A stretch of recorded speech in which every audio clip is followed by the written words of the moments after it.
Oi, gente, tudo bem? Hoje o tema do Renata Responde é super interessante. Eu recebi uma questão me perguntando a respeito de como elaborar os relatórios descritivos de modo a atender os princípios da pedagogia da infância. Esse relatório, ele tem vários nomes, ele é conhecido, por vários nomes em diferentes regiões do país. Então, desde relatório descritivo, pareceres descritivos, relatório de avaliação, não importa.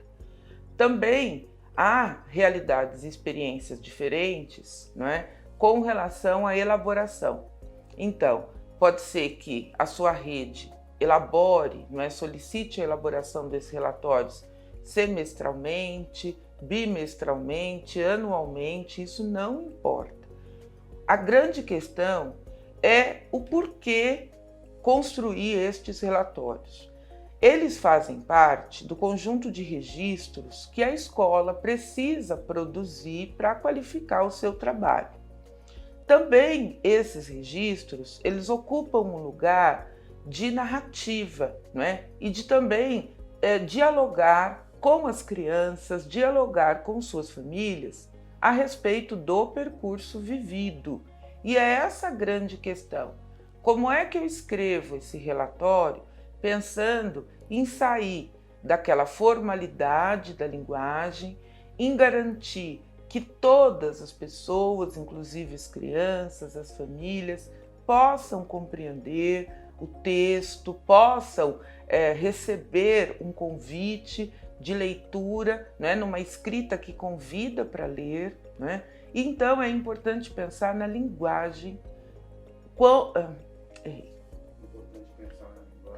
Então é importante pensar na linguagem, uma linguagem leve, uma linguagem simples, mas uma linguagem que conte com poética, que conte com emoção, que conte com sensibilidade aquilo que nós vivemos e que as crianças construíram e, portanto, partilharam conosco.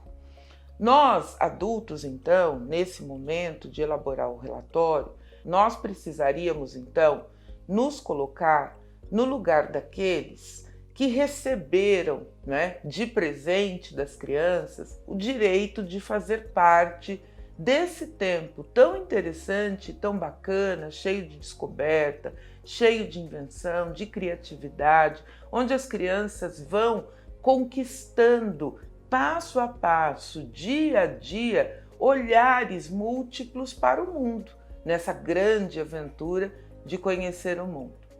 A ideia, então, do relatório é pensar quais foram as conquistas que as crianças tiveram e que eu pude realmente perceber e sentir.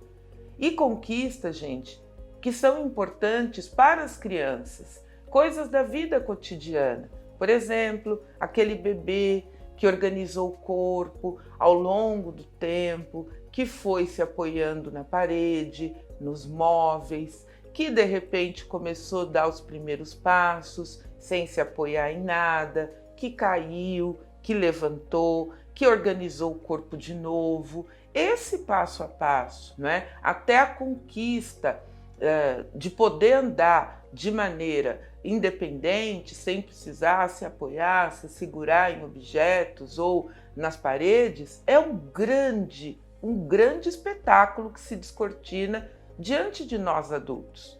As crianças também, elas vão tendo inúmeras curiosidades ao longo do ano, que são curiosidades do universo infantil. As crianças resolvem problemas, elas lidam com os conflitos do dia a dia. As crianças adquirem repertório de vocabulário e nós vamos vendo também o vocabulário se modificar, ficar mais complexo, as palavras serem pronunciadas de modo mais claro, e tudo isso, portanto, deve ser o ponto principal do relatório descritivo. O foco, portanto, é naquilo que as crianças conquistaram, naquilo que elas inventaram, naquilo que elas descobriram, criaram, É preciso, então, olhar para aquilo que as crianças realmente viveram no dia a dia e também contar qual que foi a tua impressão, como que você se sentiu de ter participado desses momentos que muitas vezes são tão sutis, são tão subjetivos, mas que guardam tanta potência, que guardam tanta sensibilidade, que guardam tanta capacidade. Como que você se sentiu? É importante no relatório também ter o seu parecer, não é? Ter essa ideia, ter essa emoção, ter esse sentimento e a tradução desta sensibilidade, de ter tido a oportunidade de participar de momentos que são singulares na vida das crianças pequenas. As crianças, por exemplo, se interessam por coisas que são inusitadas, porque elas estão descobrindo o mundo e através da exploração, da pesquisa, da brincadeira é que as crianças vão constituindo estes saberes sobre o mundo, sobre as coisas, sobre as pessoas. Por isso, é importante considerar essa trajetória, não é, de relação e de descoberta e de encantamento e procurar, através de uma linguagem mais poética, mais sensível, contar para que, através do teu registro, esta experiência de vida seja historicizada. Quer dizer, nós estamos construindo uma memória. Quanto ao formato, não é? Se faço em uma folha de papel ou se faço de outra forma, isso não importa. Quer dizer, a criatividade do educador, da educadora é sempre muito bem-vinda, não é? Desde os relatórios feitos em papel até os relatórios feitos como cadernos de memória, a grande questão foi um tempo de vida, foi um tempo de vida que pulsou, foi um tempo de vida construída, foi um tempo de relação e, portanto, toda esta potência deve estar descrita de forma a compartilhar, sobretudo com as famílias que durante o período que as crianças estiveram na escola não tiveram então a oportunidade de participar de todas essas construções, de todos esses avanços, de todas essas conquistas. Então, importante cada vez mais pensar no propósito desse registro ou desse parecer, que, de novo, é um registro que comunica o tempo vivido, deve destacar, revelar que esse tempo foi vivido por uma criança, num grupo de criança, com o acompanhamento e a parceria de um adulto. Então, há momentos, por exemplo, no relatório, que eu vou me focar a situações e a conquistas que foram muito significativas, não é? Daquela criança especificamente. Há momentos no relatório em que eu preciso me reportar ao grupo do qual essa criança faz parte. E como eu falei, há momentos então que o que está em destaque, o que deve estar em destaque, é o meu olhar e a minha própria percepção e o meu próprio sentimento com tudo isso que eu pude então acompanhar, viver, perceber e sentir. Os relatórios precisam ser desburocratizados.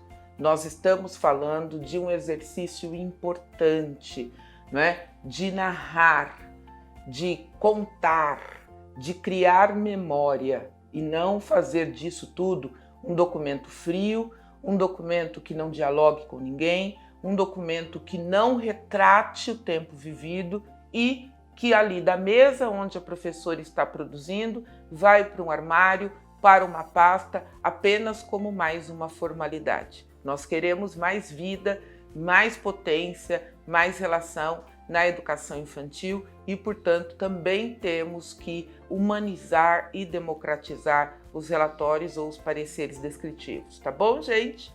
Espero que vocês tenham gostado dessas dicas, do meu olhar a respeito desse documento tão importante que são os relatórios descritivos na educação infantil e que de algum modo nós possamos avançar aí na elaboração desses relatórios como um elemento que constitui a vida e não uma mera burocracia.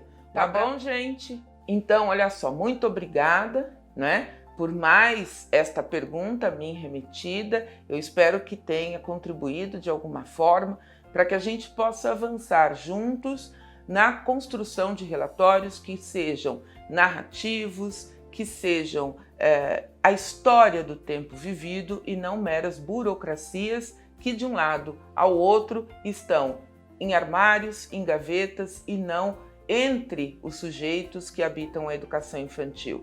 Eu aguardo vocês então para o próximo Renata Responde. Um abraço!